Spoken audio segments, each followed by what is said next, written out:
I'm Alex Morash, and let's queer up drag culture.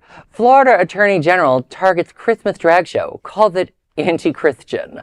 Florida Attorney General James Oosmeyer is calling on the city of Pensacola to cancel a drag queen Christmas, labeling the production as allegedly demonic and sexually explicit, even though it's restricted to adults 18 and older. The show is hosted by RuPaul's Drag Race alum Nina West and scheduled for December 23rd at the Pensacola Saenger Theater and features performers Lexi, Bosco, Shea Coulee, Jules Sparkles, Crystal Method, Susie Toot, Brooklyn Heights, and Lyda Butthole Collins. Oosmeyer's Twitter post said, quote, 2 days before Christmas, Pensacola will host a demonic, sexually explicit drag show at the city-owned Saenger Theater, end quote. He accused the city of, quote, performing obscenities that denigrate its residents and expose kids to harmful content, or as I call a good time.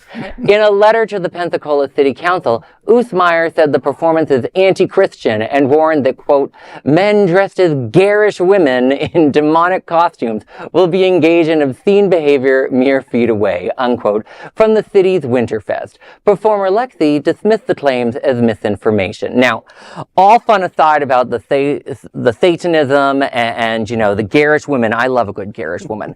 I do want to say, there is a disturbing trend in Florida with this sort of crap. You know, this started in Miami Beach when they wanted to block a theater that was city-owned, that had the Oscar-winning documentary of the year. That was somehow a controversy. Now Oosmeyer is taking it a next step further to go after drag shows. I can tell you, I have friends in the area. The first thing I did when I saw this article was forward to them and say, you know, there's this awesome drag show you should go to December 23rd. And then they told me, one of them spoke at the city council meeting. They had a whole council meeting about this. Oh my God. And the person spoke and said, you're probably going to get sued if you do this. And the council, they apparently agreed. It sounds from what I've heard so far, they don't want to get sued, and good for them for having some common sense, unlike appointed Attorney General Oosmeyer. A drag Christmas is for 18 and over people. Right. There will be no children there present or even allowed to come in. All right. So let's be real. All right. And one thing I wanted to mention was Susie Toot. She's part of the show, right? And she's also our South Florida girl, right? Susie Toot, you've made it. That's right. You've made it. They had a whole town hall about you. Well, James Oosmeyer, who is essentially Pam Bondi, but with a much smaller cock, he probably sits by his princess phone waiting for the orange malignancy to call and offer him a job. He's just jealous that he wasn't asked to be part of the Drag Queen Christmas, as he's better known in Tallahassee by his drag name, Hope Florida. Greg.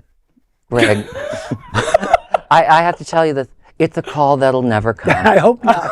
They could all benefit from a good drag show. I agree. Let's be honest, you know. But, you know, I mean, have they actually watched, like, you know, drag? Have they seen Drag Race? That's why they can benefit from it. Because to call it demonic, sexually explicit, men dressed as garnished women.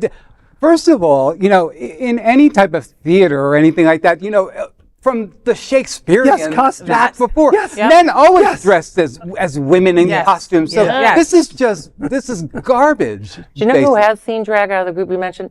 Donald Trump performed with Rudy Giuliani in drag. They know what drag is. They weren't afraid of it before. Right.